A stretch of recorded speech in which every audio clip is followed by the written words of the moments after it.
Ah, obrigada, Alessandra. Obrigada. Eu entrei por fora. Ótimo. Nós vamos fazer. Boa noite, Márcia. Obrigada. Boa noite a todos que estão chegando. A nossa mensagem hoje de abertura vai ser retirada desse livrinho, Momentos de Saúde, da mentora Joana de Ângeles, já que a gente vai falar de saúde essa noite de novo, né? Nós vamos terminar o assunto. E é um livrinho que eu indico a todos vocês. É um livrinho de bolso muito interessante e muito enriquecedor também. Tenho certeza que vocês vão gostar bastante. Boa noite a todos que estão chegando, a Angélica Serenário, a Cláudia e tantos outros, a Glória e tantos outros que vão chegando devagarinho. A lição dessa noite, que eu vou ler desse livrinho, é de número 5, intitulado Saúde e Bem-Estar. E diz assim, a mentora espiritual: o planejamento de qualquer projeto vou começar de novo. Saúde e bem-estar. O planejamento de qualquer projeto responde pela qualidade da futura realização. Previsões e detalhes, cálculos e referências, organograma e execução constituem a base do labor do qual decorrem os êxitos ou insucessos. Da planificação até a concretização do empreendimento, quaisquer alterações têm que ser estudadas a fim de serem introduzidas sem prejuízo para o conjunto ou excessos de gastos não previstos. Na mesma linha de raciocínio, uma cuidadosa sementeira de cardos com adubação frequente, outra colheita não resultará senão de espinhos e acúlios. A criatura humana torna-se o que pensa, o que sustenta mentalmente e desenvolve até a fixação. Lamentavelmente, porém, expressiva maioria de indivíduos somente acalenta ideias negativas, lucumbra pessimismo, agasalha mal-estares. Como resultado, enfraquece-lhes as resistências morais, debilitam-se-lhe os valores espirituais e alimenta-se da própria insânia. Há determinadas provações que são inevitáveis por procederem de desmandos de outras existências. Podem, entretanto, através de construções mentais e humanas edificantes, sem alteradas, atenuadas e até liberadas, pois que os atos saudáveis granjeiam méritos para superar aqueles que são danosos. Não te atenhas aos atavismos infelizes, revivendo-os, comentando-os, reestruturando-os no campo mental e verbal. Eles não te abandonarão enquanto não os deixes. Deixa-te de insucessos, queixas-te de insucesso, desabores, enfermidades, desamor, e, no entanto, aferra-te a eles de tal forma que perdes o senso da avaliação da realidade, rotulando-te como infeliz e estacionando aí sem qualquer esforço de renovação. Afirma a sabedoria popular com propriedade: pedra que rola não cria limo, sugerindo alteração de rota, movimentação e realização. Esforça-te por desconsiderar as ocorrências desagradáveis perturbadoras. Planeja o teu presente, estabelece metas para o futuro e põe-te a trabalhar sem desfalecimento, sem autocomiseração, sem amargura. Podes e deves alterar para melhor o clima que respiras, o ambiente no qual te encontras. Não basta pedires a Deus ajuda, porém deves fazer a tua parte, sem o que pouco ou nada conseguirás. Saúde ou doença, bem ou mal-estar, depende de ti.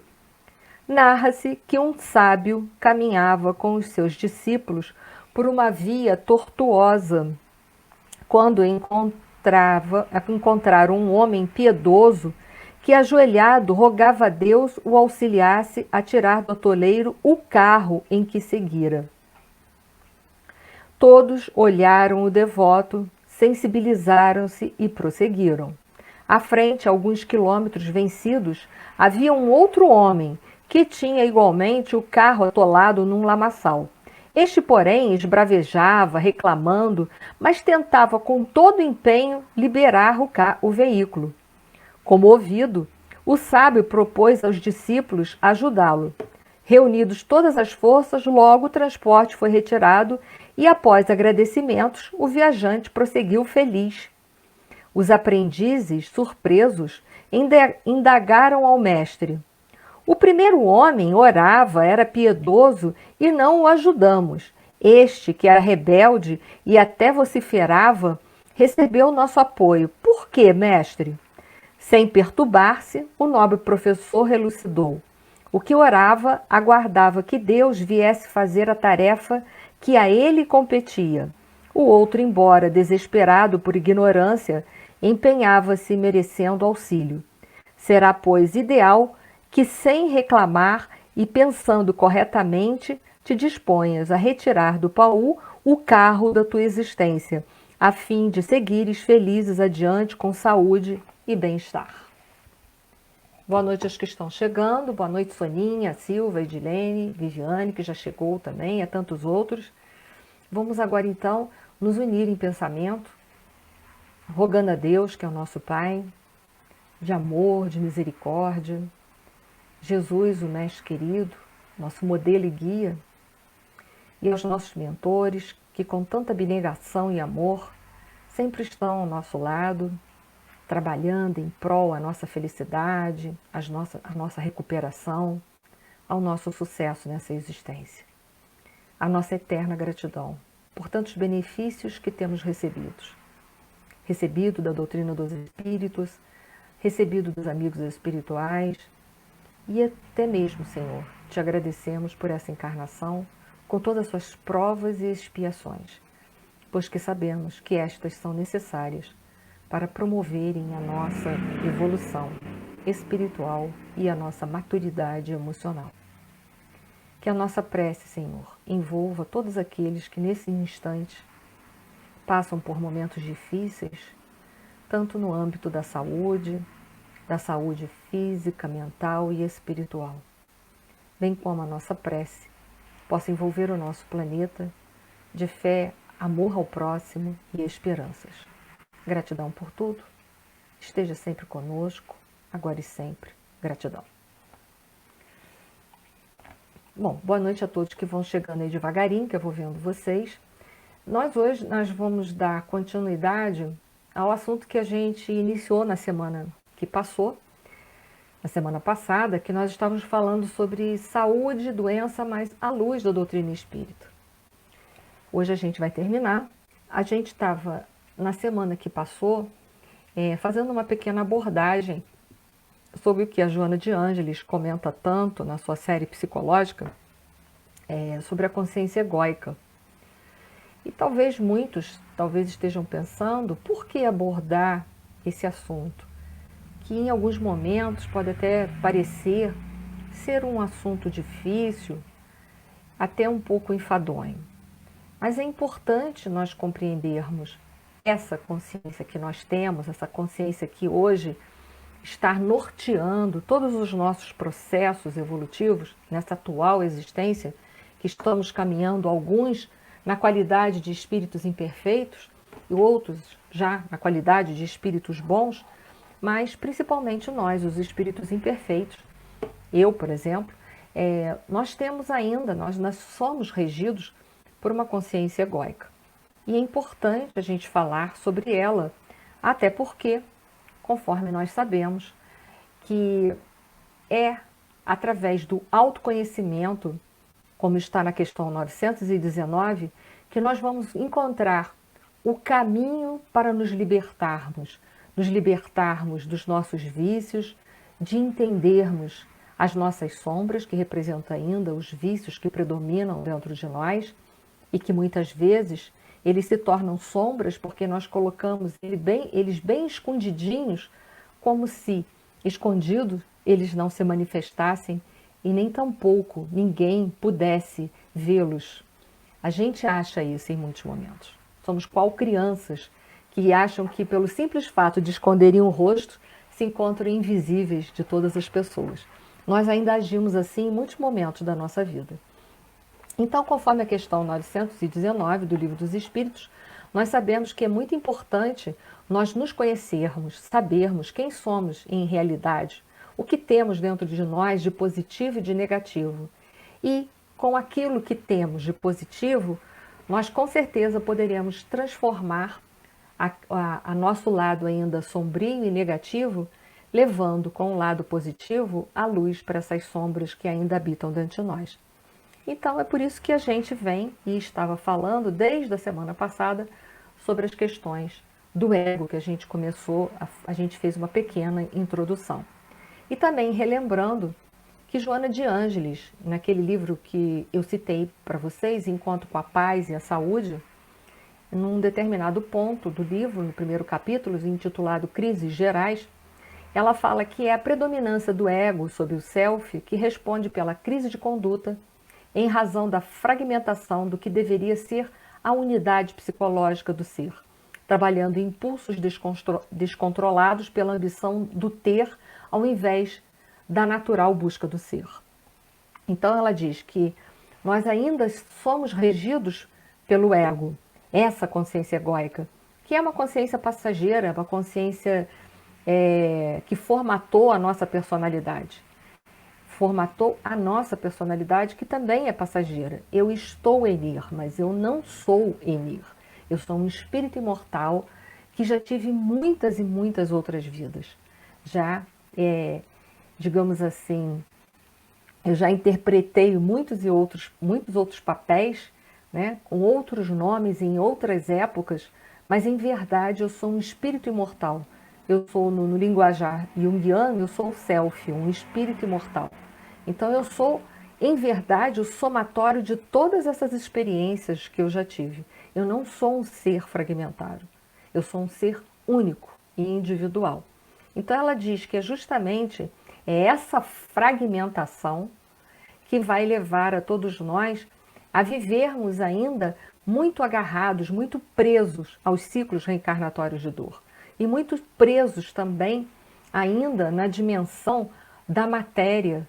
Por isso que no livro dos Espíritos, a partir da questão de número 60, onde vai tratar sobre a questão da evolução, da ordem dos espíritos, nós sabemos que nos espíritos imperfeitos há um grande predomínio da matéria. Já nos espíritos de ordem, da qualidade dos espíritos bons, o predomínio da matéria começa já a se tornar cada vez mais fraco. E quando então nós galgamos a qualidade de espíritos puros, nós não temos nem sofremos mais nenhuma influência da matéria. E o nosso ego já está completamente integrado com o nosso self. Então nós não estamos mais fragmentados. Nós não somos mais regidos por essa consciência egóica, que é uma consciência fragmentária. Como superar, então, a predominância do ego? Conhecendo o ego, já que a gente quer superar e poder integrar essa consciência ao que somos em verdade, que é espíritos imortais, e parar de buscarmos, ambicionarmos o ter e tentar e compreender que nós precisamos ser e não ter, porque o ter está relacionado à temporalidade. E, portanto, esses valores que estão relacionados à temporalidade, a traço e o ferrugem corrompem, como disse nosso Senhor Jesus Cristo. O tempo vai levar. Mas quando eu vivo o ser, eu sei que eu estou vivendo valores imperecíveis, em que a traço e o ferrugem não corrompem. São valores que ninguém pode roubar de mim. Então vamos lá, vamos tentar avançar. A gente viu que o ego, ela representa uma camada de ignorância, uma camada de energia densa que envolve o ser essencial, que somos nós, espíritos imortais.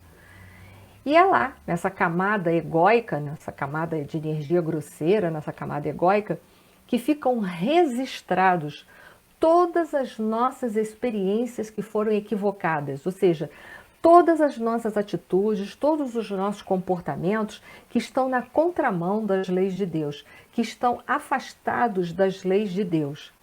E é por isso que, então, nós precisamos compreender o que é essa consciência para nós podermos, em seguida, trabalharmos essa nossa consciência e integrarmos e conciliarmos, consertarmos, transformarmos, transmutarmos todas as nossas experiências equivocadas em experiências verdadeiras, produtivas, em valores morais, em valores que a traça e o ferrugem não corrompe. É isso que por isso que a gente está conversando desde a semana que passou, um pouquinho sobre essa consciência egóica. A gente vem falando da saúde, que a perfeita saúde é a integração dessa consciência e é entender como funciona o ego para que a gente saia das artimanhas do ego, daqueles mecanismos que o ego faz, que ele arma para todos nós e que nos impedem de evoluirmos,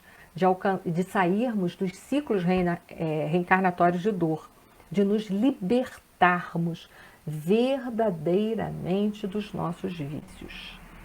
Então vamos seguindo. Aí na semana que passou, eu conversei um pouquinho com vocês sobre essas questões aí da dinâmica do ego, né?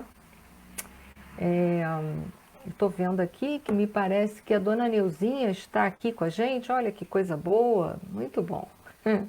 Então vamos lá, gente, vamos conversar um pouquinho. De novo, na semana que passou, a gente fez uma breve introdução do que era o ego.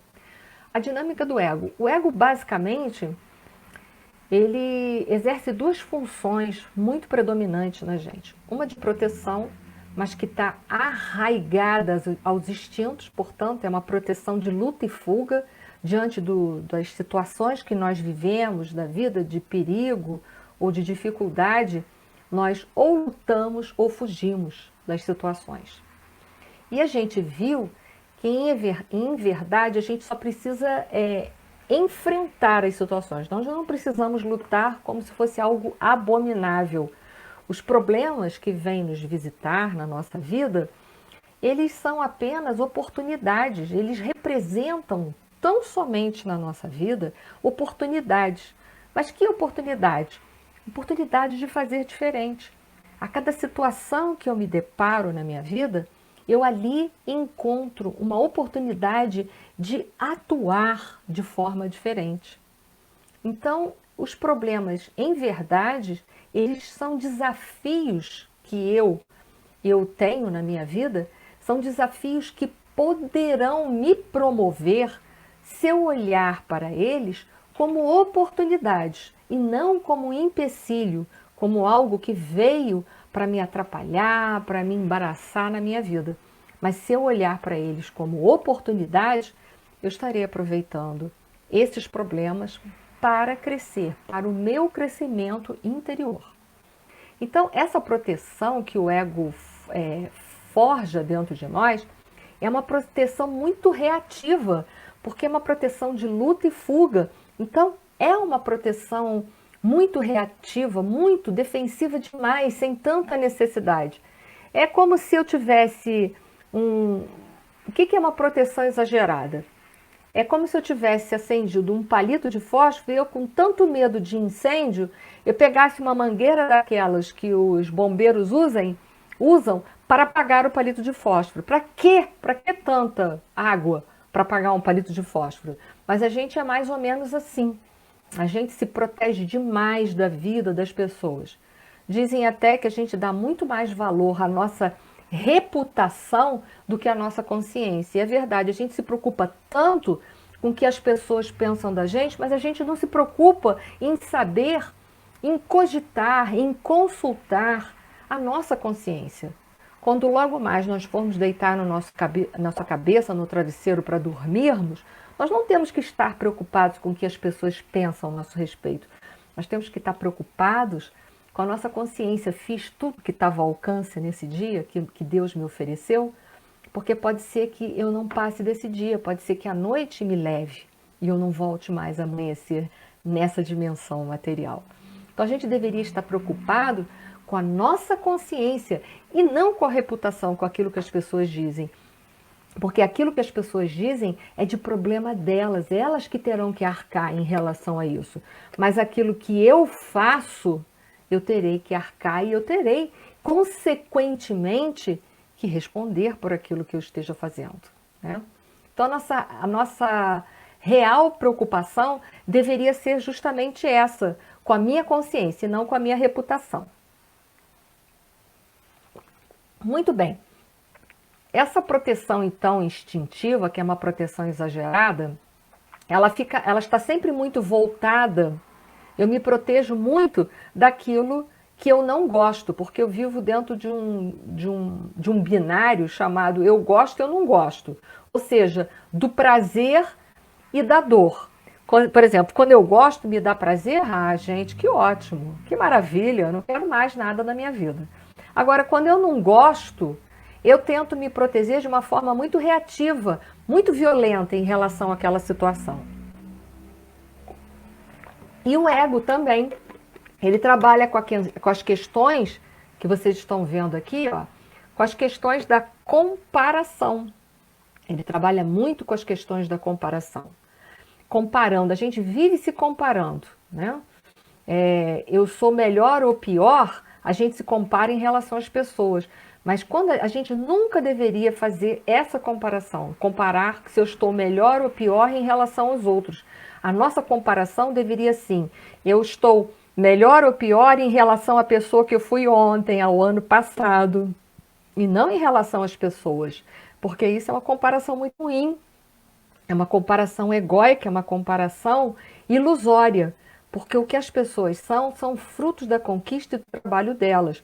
Aquilo que eu sou representa o fruto da conquista do meu próprio trabalho. Então não adianta eu ficar me comparando às outras pessoas, eu tenho que me comparar a mim mesma. Então, em cima disso, do ego ser uma consciência que trabalha muito com comparação, com análise, dentro de nós vai surgir as questões da dualidade, o do certo e do errado. E aí a gente muitas vezes se torna juiz da vida dos outros. E quantas vezes a gente julga a vida dos outros? Ah, fulano agiu errado, mas a gente está se embasando e comparando a quê? A nós mesmos. Porque quando é algo que a gente faz também, a gente defende, a gente não diz que a pessoa agiu certo ou agiu errado. A gente vai dizer que não, que acha que está certo, porque a gente também faz aquilo. Então, esse certo e errado é embasado naquilo que a gente entende, não naquilo que deveria ser em realidade. Porque certo e errado deveria estar embasado nas leis de Deus. E somente quem pode ser o juiz de cada um de nós é Deus. Porque só Deus nos criou e só Deus nos conhece desde o momento em que nós fomos criados. Nós não conhecemos as pessoas desde o momento que elas foram criadas, a gente não conhece as particularidades para nós podermos julgar as pessoas dessa maneira. Então nasce a dualidade, o forte e o fraco, e aí nasce a separatividade, porque entre nós ainda existe muito assim, né? O forte quer estar acima e subjugar o fraco. Então vai nascer a separatividade. E nasce o bem e o mal, que por isso que no livro A Gênese vai dizer para nós que o mal é a ausência do bem, que o mal em realidade ele não existe, ele é a criação do homem. Ele apenas representa para nós a nossa ignorância das leis. A partir do momento em que a gente vai conhecendo as leis do nosso Pai, do nosso Criador, nós vamos nos afastando das nossas interpretações equivocadas e, consequentemente, o mal deixa de existir da nossa vida. Então, por isso que a Joana de Ângeles diz que essa consciência egóica, ela faz surgir dentro de nós a ilusão dos opostos, que é a crença no bem e no mal. E nós sabemos que não existe duas potências no universo, só existe uma potência, que é a potência de Deus, que é a potência do bem.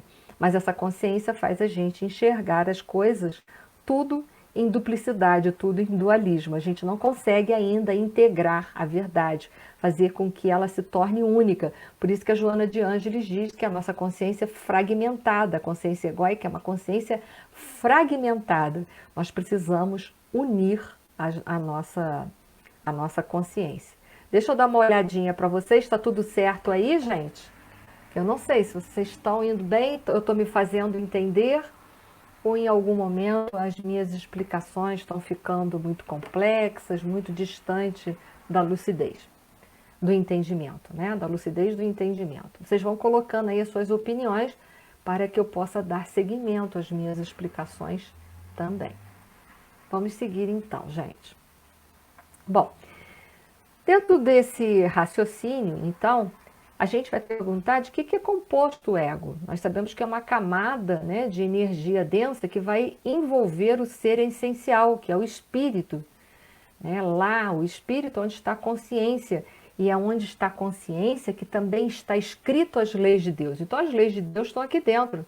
Nós temos em potencial o amor, porque nós somos filhos do amor, nós somos filhos de Deus e Deus é amor, como diz João. E nós estamos aqui, ó, nós estamos em potencial, nós somos filhos do amor, nós temos o amor dentro de nós. Só que o amor, ele precisa, como semente que ele está dentro de nós, ele vai precisar de uma terra preparada para desabrochar, ele vai precisar de condições propícias para essa semente se desabrochar. Um terreno adubado, um terreno sem pedras, sem matos, sem lixos, um terreno que seja irrigado, um terreno que tenha luz, ele vai precisar de tudo isso. Mas enquanto o nosso terreno estiver coberto por essas duas camadas, que é intitulado pela psicologia transpessoal, que são as camadas do ego, uma de desamor e a outra de pseudo-amor, vai ser difícil o amor de Deus que está dentro de nós em forma de semente resplandecer, se desenvolver e dar flores e frutos. Vai ser muito difícil. Então, cabe a gente limpar esse terreno. Que terreno é esse? Esse terreno chamado consciência egóica, que é constituído de desamor e pseudo-amor. Espero que esteja indo para todos. Eu não estou vendo aí vocês, está tudo certo. Ah, está tudo ótimo. Então tá ótimo. Então vou seguir, gente. Seguindo essa linha de raciocínio, vamos ver então o que representa o desamor e o que representa o pseudo-amor. Vamos lá. Bom, o ser essencial, que somos nós, que estão lá em semente, o amor, e nós sabemos que o amor, ele tem muitos filhos, ele gerou muitos filhos. Ele gerou a coragem, a autoconfiança, a autoestima, a calma, o equilíbrio, a fraternidade universal, o perdão e o auto-perdão, a humildade, a bondade, a misericórdia, a paciência, a solidariedade e tantas outras virtudes que não cabia aqui nesse slide. Mas está tudo lá, dependendo do amor desabrochar, para que seus filhos também possam surgir no mundo, para que essa árvore do amor possa se desenvolver e dar os seus galhos. Os seus galhos representam todos os seus filhos, a coragem, a autoconfiança, e gerar flores e frutos. As flores são para aqueles que passarem e puderem sentir o perfume da nossa alma, e os frutos serão para aqueles que passarem pela nossa vida e estiverem com fome e nós saciarmos a fome dessas pessoas. A isso se chama caridade. Por isso que lá no Evangelho segundo o Espiritismo, no capítulo intitulado Não saiba a vossa mão esquerda o que faz a direita, que é o capítulo 13, está dizendo que a caridade ela se apresenta de duas formas, a caridade moral e a material. A material é dar algo, uma blusa, 1 quilo de alimento, um dinheiro, mas para a caridade moral, eu tenho que dar de mim. E para eu dar de mim, eu tenho que ter. Então ninguém pode ofertar flores e frutos para aqueles que passam no caminho da nossa vida se a gente não tiver ainda a árvore que possa proporcionar as flores e frutos. Então eu não posso oferecer o meu ombro amigo, eu não posso fortalecer a fé do irmão que passa pela estrada, oferecer a ele esperanças de dias melhores, fortalecer a coragem e a fé dele, se eu não tenho o amor desenvolvido dentro de mim, o amor e os seus filhos dentro de mim. Então a gente já vai vendo que para fazer caridade moral é preciso eu desabrochar a semente do amor que está dentro de mim, que está dentro de todos nós, porque o Pai deu para todos os seus filhos. Enquanto essa camada egóica estiver sufocando aquilo que sou em essência. Então, a gente viu que aquela camada egóica, ela tem uma primeira camada, que é a camada do desamor, e a outra do pseudo-amor. O que é o desamor? Também chamado pela psicologia transpessoal, nas obras, na série da mentora espiritual, Joana de Ângeles, de negatividades do ego. O que são essas negatividades? São todos esses frutos dos vícios, do desamor. a tristeza, a culpa, o autoritarismo, o medo, a autopunição, a raiva, o ciúme, a inveja, o orgulho, o egoísmo, a revolta, a ansiedade, a irritação, a vaidade e tantos outros vícios também que não caberiam aqui nesses slides e que a humanidade terrestre, alguns de nós ainda possui tudo isso. E é interessante quando nos apresenta essa camada como denominada como uma camada de desamor, e a gente pensa, desamor? Ora bolas, mas eu me desamo? Sim, porque toda vez que, por exemplo, né, eu me sinto irritada, eu fico irritada, quem é a primeira pessoa a ser maculada, a ser perturbada pela irritação? Eu. E depois? Pode ser que seja alguém ou não. Porque se a pessoa que estiver comigo estiver numa boa sintonia, ela sequer vai se perturbar com a minha irritação. Então, muitas vezes, quando a gente se irrita, a única vítima da nossa irritação somos nós mesmos. As únicas pessoas que irão se dizer, a única pessoa que irá se desequilibrar diante dessa irritação que eu estou lançando para fora, tão somente às vezes sou eu. O outro às vezes nem vai se incomodar, o outro às vezes nem vai se perturbar, nem vai ressentir nada em relação àquilo. Ele não vai nem perceber às vezes que eu estou irritada. Ou se perceber, não irá se desequilibrar com nada, vai compreender a situação. Então, por isso que essa camada chama-se de desamor, porque a cada vez que eu tenho um desses sentimentos ali, enumerados, eu serei a primeira pessoa a ser perturbada por essa emotividade desequilibrada da minha parte.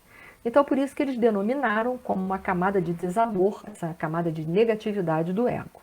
Interessante, talvez a gente não tivesse até esse momento pensado que a gente se desamava em muitos momentos da nossa vida. E tem a camada um pouco mais externa, que é uma camada chamada de pseudo-amor, que também, né, foi denominada máscara do ego. Dentro da nossa sociedade, desde muito cedo, desde pequenininhos, nós fomos educados ainda que não vai nenhuma crítica aos pais, porque todos nós somos imperfeitos e se vergarmos, né, a posição de pai e de mãe, nós também, se nós incorporarmos essas posições, nós também seremos pais e mães imperfeitos. Então, sem crítica nenhuma a nenhum pai e a nenhuma mãe, que sabemos que é uma missão muito difícil de executar aqui na Terra, mas nós fomos criados desde muito cedo a esconder a nossa parte feia. Então, quando a gente está irritado, a gente tenta camuflar que a gente não está irritado muitas vezes.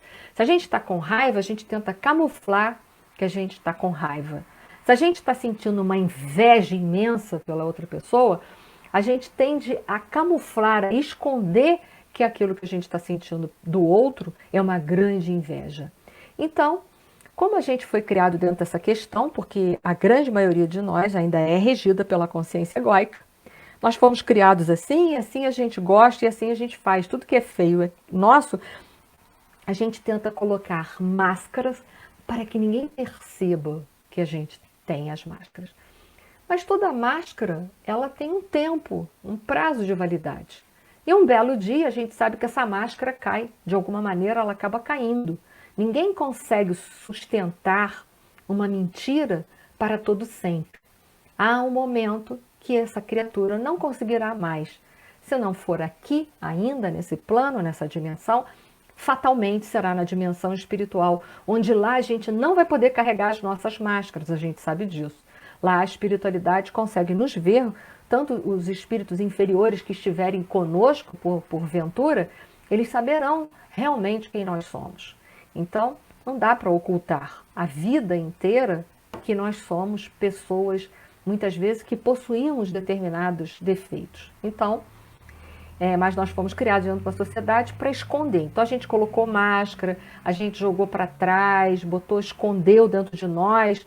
Tudo que era feio a gente procurou esconder, como se esconder significasse resolver. Mas esconder é apenas conter. E uma pessoa contida não é de forma alguma uma pessoa transformada e uma pessoa resolvida. Mas a gente acha que escondendo, a gente vai conseguir de alguma forma lidar com isso. Mas não, para a gente poder lidar com tudo isso, é preciso enxergar que possui para poder então levar luz aonde há as trevas. E levar luz é trazer isso para a lucidez. Ora, eu sou mesmo uma pessoa irritada. Ora, eu sou mesmo, por exemplo, uma pessoa invejosa. Ah, ora, eu sou mesmo uma pessoa que me magoou com facilidade. Ora, eu sou mesmo uma pessoa que me melindro. Ora, eu sou mesmo, enfim, né? É preciso que haja uma aceitação para, em seguida, podermos trabalhar esse vício através de um processo de resignação e perseverança, até esse vício ser transmutado em experiência positiva e poder potencializar o solo para a semente do amor brotar, crescer, desenvolver, dar flores e dar frutos. Então, é necessário tudo isso. Então, vamos seguir.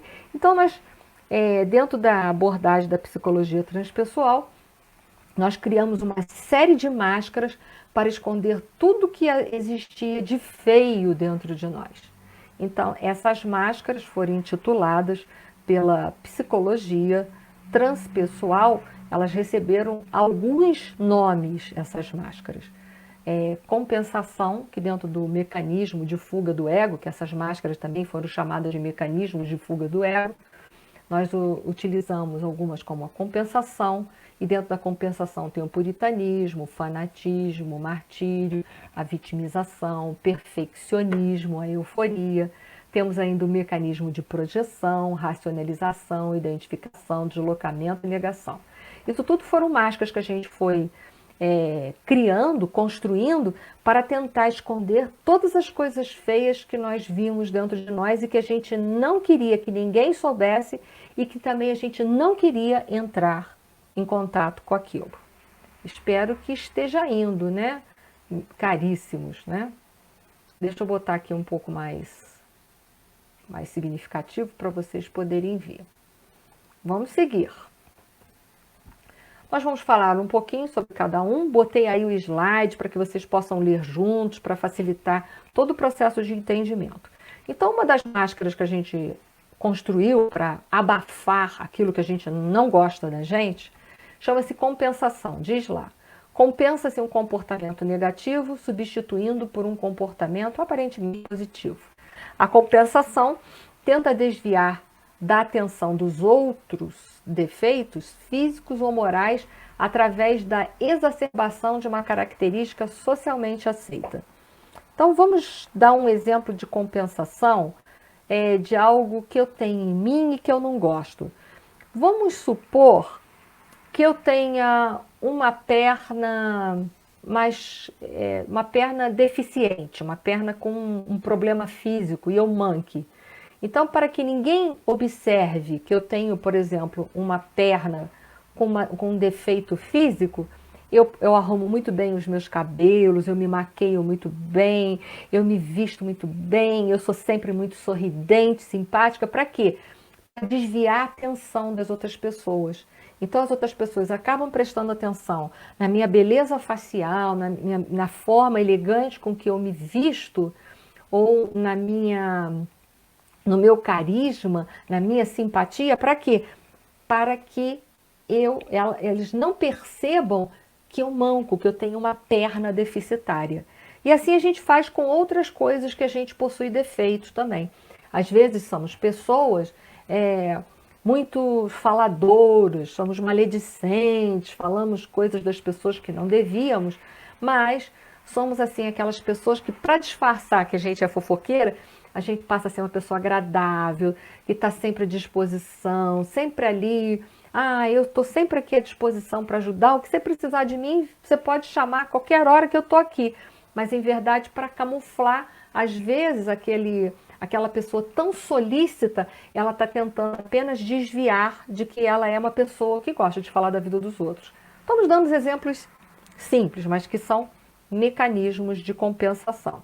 E dentro da compensação, a psicologia transpessoal colocou outras coisas que estão dentro da compensação, como o puritanismo. O que é uma pessoa puritana? a pessoa puritana ou puritanismo é exigir de si mesmo e dos demais comportamento de pureza que está distante de internalizar. Porque às vezes a pessoa cobra um comportamento muito reto do outro, mas às vezes ela tem dentro dela um comportamento muito torto, e é por isso que ela cobra tanto comportamento reto da outra pessoa, exige da outra pessoa, transparece, ela deixa até transparecer que ela é uma pessoa muito certinha, mas aí um belo dia a gente fica sabendo uma coisa do fulano e fala assim, gente, mas o fulano que tinha tudo certinho, ele fez isso? Era um comportamento apenas puritano. Ele tentava transparecer, tentava mostrar para os outros que era muito certinho, mas em verdade ele queria abafar dentro dele, abafar para ele e para as pessoas que ele ainda tinha comportamentos às vezes que eram muito equivocados e que precisavam de tratamentos adequados para que ele pudesse ser uma pessoa livre. E quem de nós não conhece ninguém assim? Eu pergunto a vocês. Será que vocês não conhecem alguém assim na vida de vocês, né? Então vamos seguindo, hein? Estou confiante que vocês estão atentos. Dentro desse mesmo comportamento de compensação, nós temos aqueles fanáticos. Quem não conhece os fanáticos, né?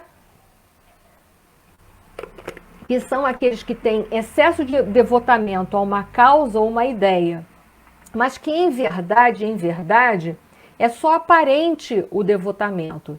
Porque, em verdade, eles cometem mais atrocidades do que verdadeiramente são crentes. Então, na verdade, é apenas uma aparente comportamento de amor à causa, ao devotamento daquela ideia, de amor e devotamento a uma ideia, a uma religião, a um partido, mas que, em verdade, não há ali nenhum amor, nenhum devotamento, há apenas tão somente um interesse pessoal, mas não há uma crença real. Em verdade, aquela pessoa não crê naquilo ali. Ela é apenas uma pessoa fanática, ela é aparenta ser devotada a uma causa e uma ideia.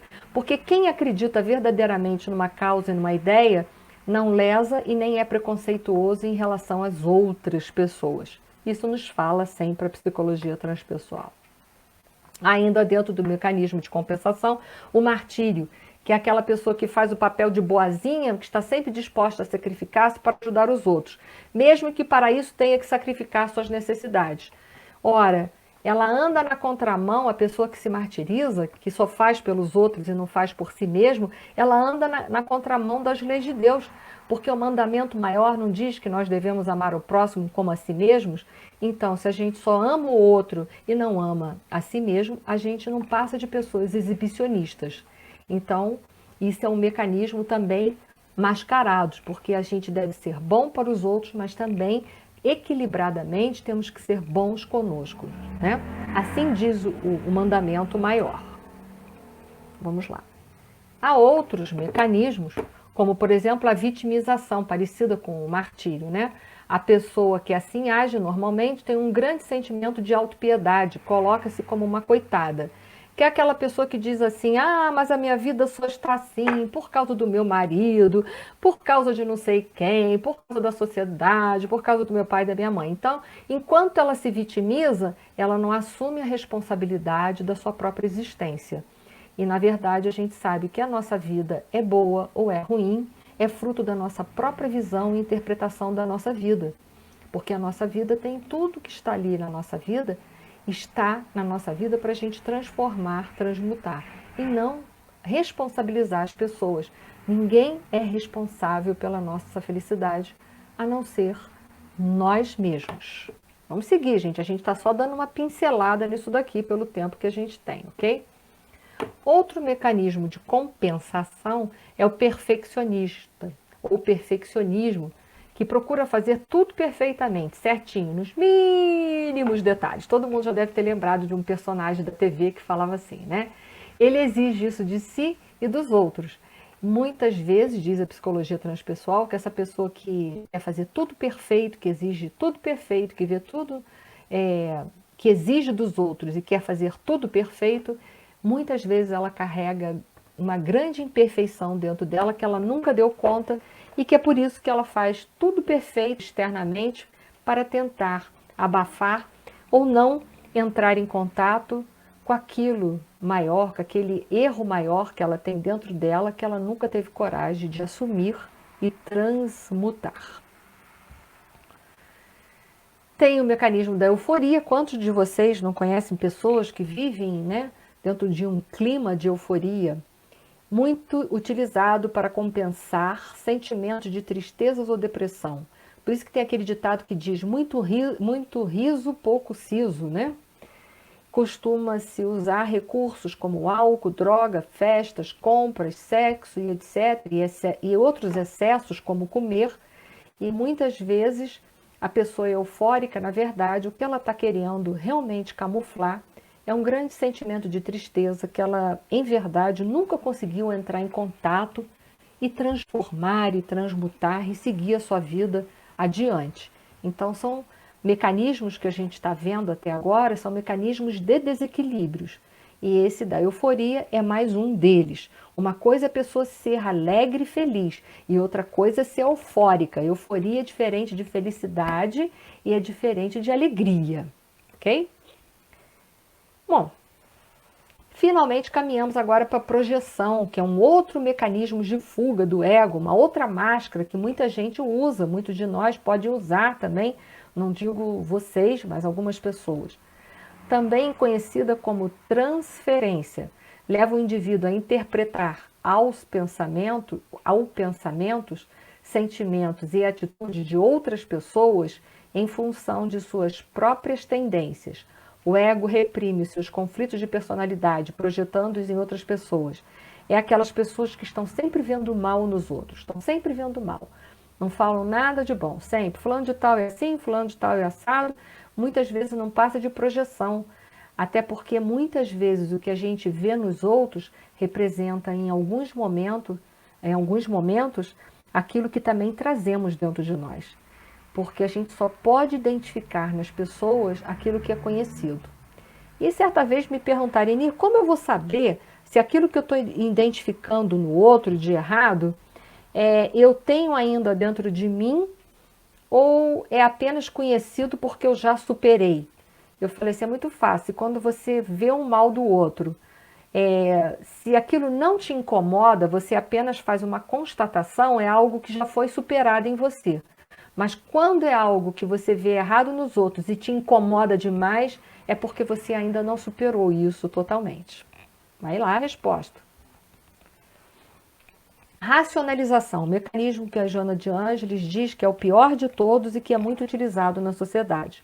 Aqui o indivíduo busca justificar quaisquer pensamentos, sentimentos ou ações que julgou inaceitáveis, mediante motivos justos, aparentes, que são mais toleráveis do que os verdadeiros. Eu até costumo brincar que quem se justifica não se modifica. Vamos dar um exemplo de racionalização. Às vezes, vou dar um exemplo corriqueiro. Às vezes a gente tem uma pessoa que a gente contrata para fazer um serviço na nossa casa, né? E aí a gente oferece a essa pessoa uns X reais. A gente sabe que o que a gente está oferecendo é pouco pelo muito que a pessoa fez.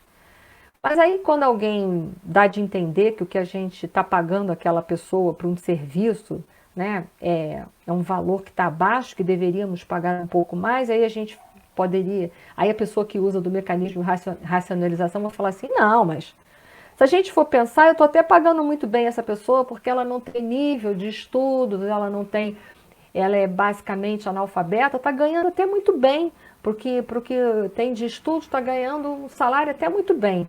E aí a gente sabe que uma coisa é uma coisa e outra coisa, outra coisa. Uma coisa não justifica a outra. Então, muitas vezes, a racionalização leva a gente a justificar um motivo que, em verdade, né, a gente está só levando uma justificativa, está só dando a ela uma justificativa, mas não é justo da nossa parte agir daquela maneira. Aliás, o erro nunca terá como ser justificado, né? Nós podemos compreender os nossos erros e os erros das pessoas, mas compreender não significa que esteja justificado um erro. Vamos seguir, gente? Espero que vocês não estejam muito zangados. Identificação. Que mecanismo é esse? Que máscara é essa que a gente às vezes usa? também chamado introjeção. O indivíduo se identifica com os valores observados em outra pessoa e que passam a ser vistos como sendo seus valores. Isso é muito comum hoje na sociedade. Pessoas que acabam vestindo a personalidade das outras, de novelas, de personagens de filmes ou de ídolos, né? Elas criam ídolos e passam a achar, se vestir como aquelas pessoas e achar que por elas estarem fazendo as mesmas coisas que aquelas pessoas, elas possuem os mesmos valores e são as mesmas pessoas, são tal e qual aquelas pessoas que elas admiram. Só que, gente, não é assim, né? Deslocamento. O que é deslocamento? Desloca-se um sentimento negativo de uma pessoa ou situação para outra pessoa e situação. Como é que é isso? Vamos supor, eu estou com raiva do meu patrão. Mas eu posso xingar meu patrão? Não, porque se eu xingar meu patrão, o que vai acontecer? Meu patrão vai me mandar embora. Aí o que eu faço? Eu simplesmente desloco, né? Eu desloco a raiva que eu sinto por ele, que eu não posso demonstrar, eu desconto isso em casa, no cachorro, na esposa, no marido, nos filhos e etc e tal, tá? Não assumo, transfiro. Negação. Muito comum quando a gente recebe uma notícia de perda e que a gente não queria aceitar. Tanto perdas de pessoas queridas ou como perda da nossa própria saúde. Quando, por exemplo, nos dão uma notícia que nós estamos, por exemplo, com uma doença incurável. Muitas vezes a gente fala, que bobagem, isso não, eu vou fazer esse tratamento e vou ficar curado. E às vezes o médico já foi franco com a gente. É um momento que não tem volta, é algo que não tem volta. É tão sem volta como perder uma pessoa querida. E a gente nega, a gente faz de conta que aquilo ali não está acontecendo, a gente faz de conta que vai passar, que daqui a pouco tudo volta ao normal. E que não é assim. Foi, gente? Espero que todos estejam aí. Eu dei uma pincelada em cada uma dessas máscaras que nós poderíamos ter dentro de nós ou estarmos vestindo. Foi só uma pincelada. Mas o nosso assunto é saúde e doença. Enquanto a gente não identificar as imperfeições que existem dentro de nós e nos dispusermos, não só identificar, porque já identificar vai requerer de todos nós uma soma muito grande de coragem. Identificar os nossos erros requer da nossa parte muita coragem enxergá-los. Então, para nós podermos adquirir a saúde, a gente tem que ir sendo capaz de enxergar quem nós somos. Eu sempre dou um exemplo para as pessoas como a gente deve iniciar esse processo dentro de nós. A gente deve iniciar esse processo dentro de nós tal qual a gente comeria um prato de sopa quente. O que a gente faria se a gente recebesse um prato agora de sopa muito quente? A gente ia comer esse prato de que forma? Pelas beiradas, onde está mais frio. Então a gente ia vindo comendo pelas beiradas, devagarinho, bem devagar, para dar tempo desse prato esfriar, dessa sopa perder o calor em excesso. E assim deve ser o nosso processo de autoconhecimento. Eu hoje dei exemplos para vocês ali que são exemplos bem sérios, até pesados às vezes, de ouvir. E que muitas vezes a gente pode ter se identificado em vários momentos ali. Mas não é para a gente ficar desanimado. Como colocar aqui para mim, quantas máscaras, hein? Como somos versáteis em passear em todas elas. Muitas vezes a gente usa todas elas, mas tem sempre umas que são as nossas prediletas no dia a dia. Mas como a gente vai lidando com tudo isso? Devagar, com paciência, com misericórdia, comendo esse prato de sopa pelas beiradas. Até que um dia, a gente comendo vagarosamente durante as horas, comendo esse prato de sopa pelas beiradas, a gente vai ter força suficiente e vai estar tudo muito bem preparado para a gente poder pegar a última colher que está lá no meio. E aí a gente não vai mais queimar a nossa boca. Ela vai estar saborosa e não queimando a nossa boca. O processo do autoconhecimento é um processo que tem que ter paciência, tem que ter coragem, tem que ter perseverança, mas tem que ter muito auto-amor, tem que ter muita auto-misericórdia. Porque identificar isso já não é fácil. E mudar isso ainda é muito mais difícil quando a gente descobre que tem. Mas, aproveitando Emmanuel, já que a gente está falando de saúde, porque saúde é trabalharmos os nossos vícios. Como querer ter saúde se temos tantos vícios ainda dentro de nós, que nos promovem enfermidades, como a gente viu? Até lá, como diz Emmanuel no livro O Consolador, na questão 97, é feita a seguinte pergunta para o Emmanuel, que eu vou ler para vocês agora, nesse instante. Uma pergunta bem oportuna e de suma importância.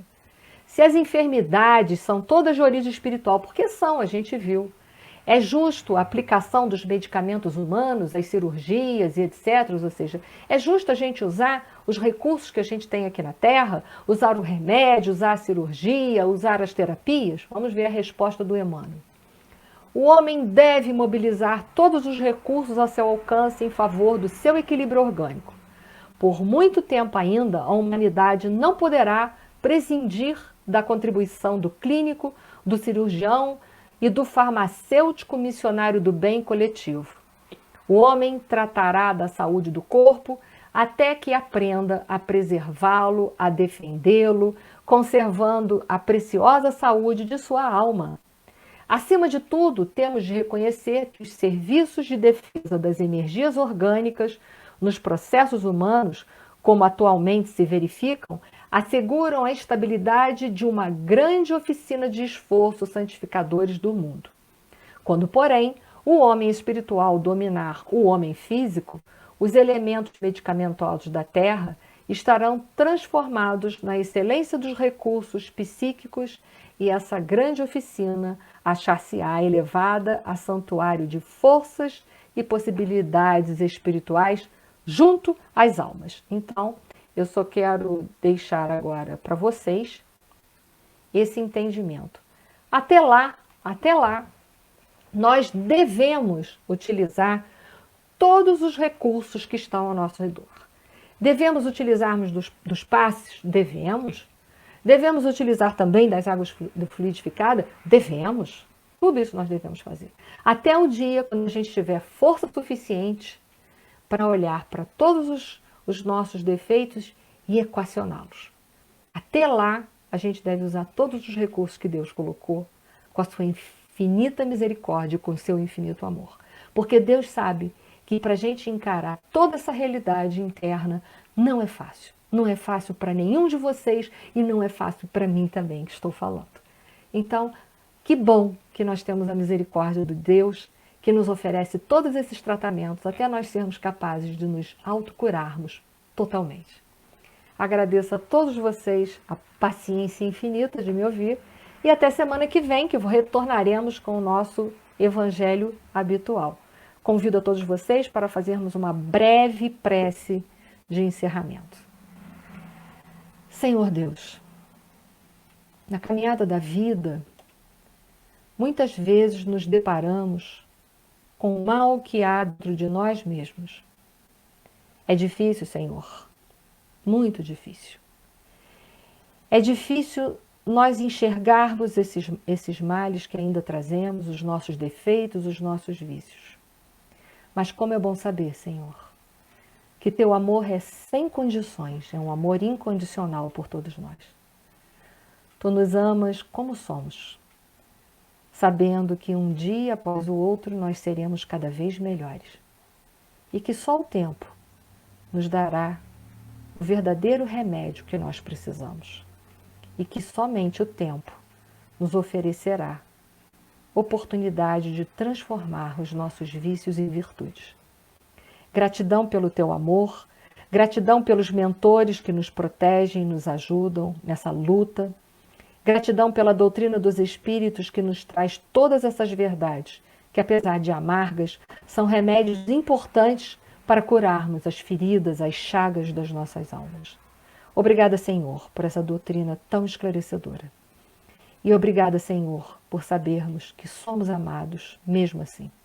Gratidão eterna, a todo esse amor que a espiritualidade, em nome de Deus, sente por todos nós e por essa imensa ajuda que recebemos de todos eles.